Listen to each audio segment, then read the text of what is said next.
In an old cobblestone alley, tucked away from the bustling city, there's a dusty clock shop. No one seems to know the old man who runs it or how long he's been there, only that his clocks are always perfectly synchronized. Locals say the only exception is a golden pocket watch on the counter that never ticks. One day, a curious woman named Alina enters the shop. She'd heard the rumors and wanted to see for herself. The moment she stepped inside, the bell above the door chimed once. Startled, she looked around. There were clocks everywhere, on the walls, on the tables, even hanging from the ceiling. They all seemed to be watching her. She walked up to the counter where an old, musty book lay open. Beside it was the golden pocket watch, its hands frozen at 12:05. Intrigued, Alina opened the watch. It was heavier than she expected and felt strange in her hand. Then she saw the engraving on the back. Time is a river. Those who stand still fall behind. Puzzled by the cryptic message, Alina decided to buy the watch. Perhaps it would make a unique gift for someone. On her way out, she noticed the clockmaker staring at her. For a moment, their eyes met, and she saw an emotion flicker across his face, something between sadness and relief. Once outside, Alina realized the watch was warmer than it had been in the shop.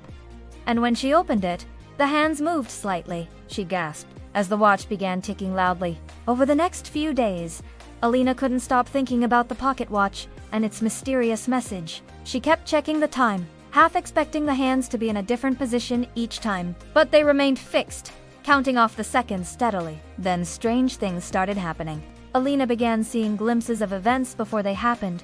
Random people, places and things flashing before her eyes. At first, she thought they were just daydreams. But then they became clearer, more vivid, and she realized they were actually visions of the future. Horrified, she tried to shake them off, but they kept coming. One vision showed her entering the clock shop again, but it was night, and the old man was gone. The clocks on the wall were covered with dust, and cobwebs hung in the corners. Then Alina saw herself walking up to the counter and picking up the golden pocket watch. But this time, the hands were moving backwards. Terrified, she woke up in her bed. Had she traveled back in time?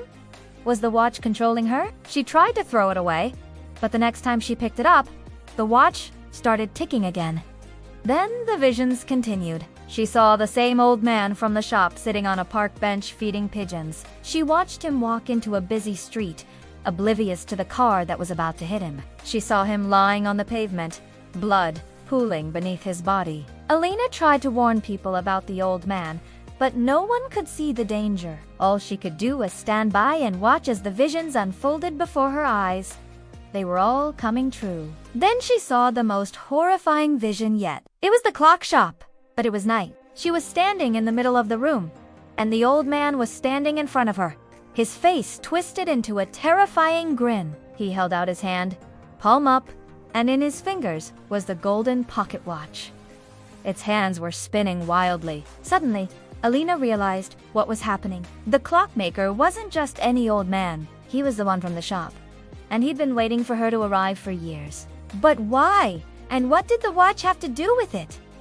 With a jolt, Alina looked down at the watch in her hand. Its hands were spinning wildly. Then they froze. She gasped as the last vision began to play out before her eyes. It was the clock shop! And she was trapped inside. The door firmly shut, the windows boarded up, the clocks on the walls were ticking loudly, and the air was thick with dust and the smell of decay. Suddenly, the lights flickered and went out, plunging the room into darkness. The sound of heavy footsteps echoed around her. Then she heard a voice, raspy and weak. So you finally found me? It took you long enough. As the footsteps approached, Alina felt a cold hand grip her shoulder. She screamed, but the sound died in her throat. It was midnight.